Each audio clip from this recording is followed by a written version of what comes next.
কৃষ্ণ। 2025 পৌষ মাসে কৃষ্ণপক্ষে একাদশী, সফলা একাদশী। তো সফলা একাদশীর ব্রত কবে পালন করবেন? 15ই ডিসেম্বর নাকি 16ই ডিসেম্বর? এই নিয়ে বিভিন্ন মানুষের বিভিন্ন মতামত। 15ই ডিসেম্বর ব্রত পালন করতে হবে নাকি 16ই ডিসেম্বর ব্রত পালন করতে হবে?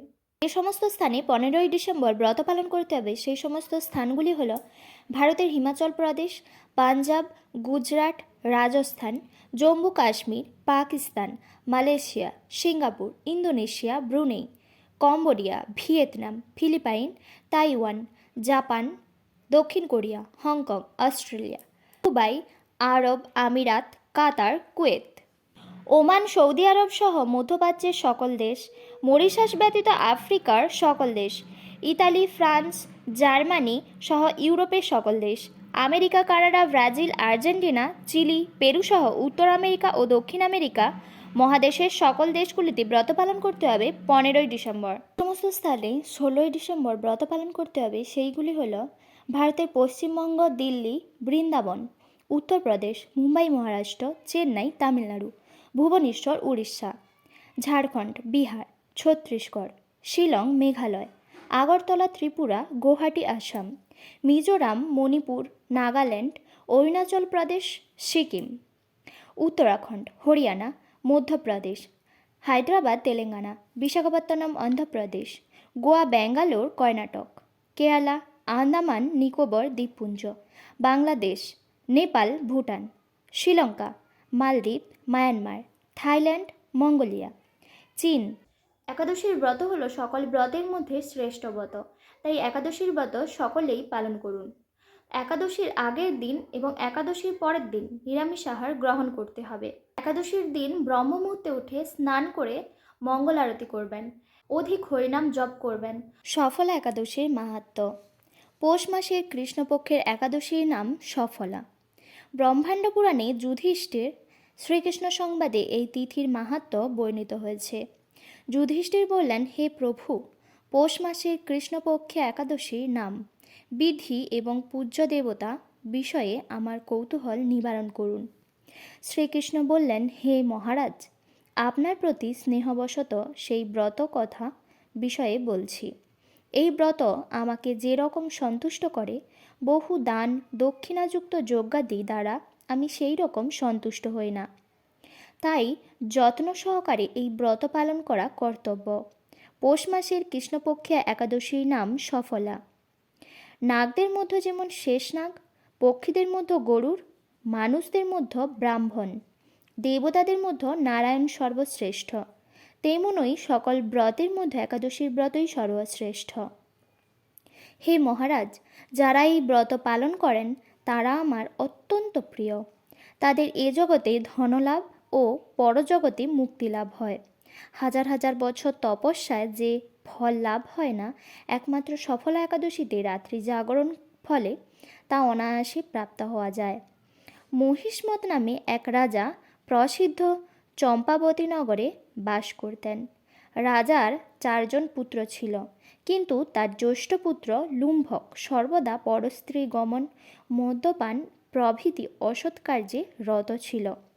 সে সর্বক্ষণ ব্রাহ্মণ, বৈষ্ণব ও দেবতাদের নিন্দা করত।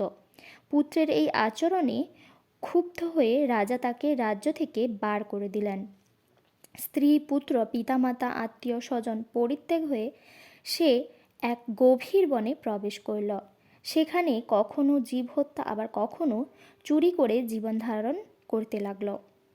কিছুদিন পরে একদিন সে নগরে প্রহরীদের কাছে ধরা পড়ল, কিন্তু রাজপুত্র বলে সেই অপরাধ থেকে সে মুক্তি পেল। পুনরায় সে বনে ফিরে গিয়ে জীব হত্যা ও ফলমূল আহার করে দিন যাপন করতে লাগল। ওই বনে বহু বছরের পুরানো একটি বিশাল অশক্ত বৃক্ষ ছিল। সেখানে ভগবান শ্রী বাসুদেব বিরাজমান বলে বৃক্ষটি দেবত্ব প্রাপ্ত হয়েছে। সেই বৃক্ষতলে পাপ বুদ্ধি লুম্ভক বাস করত। বহুদিন পর তার পূর্বজন্মের কোনো পূর্ণ ফলে সে পৌষ মাসের দশমী দিনে কেবল ফল আহারে দিন অতিবাহিত করল। কিন্তু রাত্রিতে অসহ্য শীতের প্রকোপে সে মৃতপ্রায় হয়ে রাত্রি যাপন করল। পরদিন সূর্যোদয় হলেও সে অচেতন হয়েই পড়ে রইল। দুপুরের দিকে তার চেতনা ফিরল। ক্ষুধা নিবারণের জন্য সে অতি কষ্টে কিছু ফল গ্রহণ করল। এরপর সেই বৃক্ষতলে এসে পুনরায় বিশ্রাম করতে থাকল। রাত্রিতে খাদ্যাভাবে সে ক্রমশ দুর্বল হয়ে পড়ল। সে প্রাণ রক্ষার্থে ঈশ্বরের উদ্দেশ্যে ফলগুলি নিয়ে, হে ভগবান, আমার কি গতি হবে বলে অশ্রুপাত করতে করতে সেই বৃক্ষমূলে, হে লক্ষ্মীপতি নারায়ণ, আপনি প্রসন্ন হন বলে নিবেদন করল। এইভাবে সে অনাহারে ও অনিদ্রায় সেই রাত্রি যাপন করল। ভগবান নারায়ণ সেই পাপী লুম্ভকে রাত্রি জাগরণকে একাদশীর জাগরণ এবং ফল অর্পণকে পূজা বলে গ্রহণ করলেন। এইভাবে অজ্ঞাতসারে লুম্ভকের সফল একাদশীর ব্রত পালন হয়ে গেল। প্রাতকালে আকাশে দৈববাণী হল, হে পুত্র, তুমি সফলা ব্রতের পূর্ণ প্রভাবে রাজ্যপ্রাপ্ত হবে। সেই দৈববাণী শোনামাত্র লুম্ভক দিব্যরূপ লাভ করল। তার পাপ বুদ্ধি দূর হল। সে পুনরায় নিষ্কণ্টক রাজ্য লাভ করল। স্ত্রী পুত্রসহ কিছুকাল রাজ্যসুখ ভোগের পর পুত্রের ওপর রাজ্যের ভার দিয়ে সে সন্ন্যাস আশ্রম গ্রহণ করল। অবশেষে মৃত্যুকালে সে অশোক অভয় ভগবানের কাছে ফিরে গেল। হে ভগবান, এভাবে সফল একাদশী যিনি পালন করেন তিনি জাগতিক সুখ ও পরে মুক্তি লাভ করেন। এই ব্রতে যারা শ্রদ্ধাশীল তারাই ধন্য, তাদের জন্ম সার্থক, এতে কোনো সন্দেহ নেই। এই ব্রতপাঠ ও শ্রবণে মানুষের রাজস্ব যজ্ঞের ফল লাভ হয়।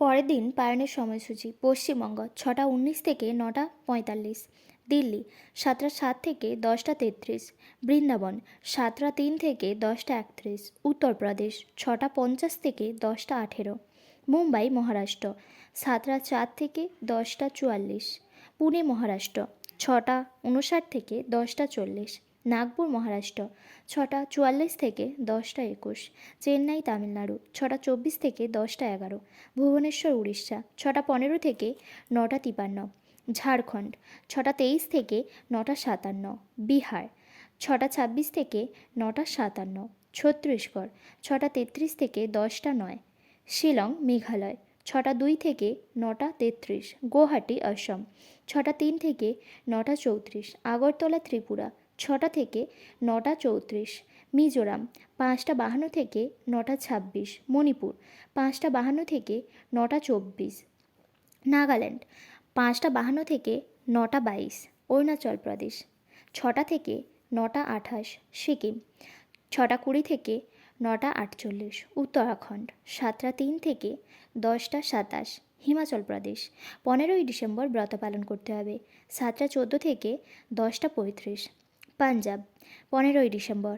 পরের দিন পালনের সময়সূচি হল 7টা 25 থেকে 10টা 44, আন্দামান নিকোবর 5টা 32 থেকে 9টা 20, বাংলাদেশ 6টা 42 থেকে 10টা 1, নেপাল 6টা 42 থেকে 10টা 15, ভুটান 6টা 45 থেকে 10টা 13, শ্রীলঙ্কা 6টা 14 থেকে 10টা 9, মালদ্বীপ 6টা 5 থেকে 10টা 3, মায়ানমার 6টা 33 থেকে 10টা 12, পাকিস্তান 15ই ডিসেম্বর 7টা 5 থেকে 10টা 24, মালয়েশিয়া 15ই ডিসেম্বর 7টা 10 থেকে 11টা 9, সিঙ্গাপুর 15ই ডিসেম্বর 6টা 58 থেকে 10টা 59, ব্রুনেই 15ই ডিসেম্বর 6টা 31 থেকে 10টা 17, থাইল্যান্ড 16ই ডিসেম্বর ব্রত পালন করতে হবে।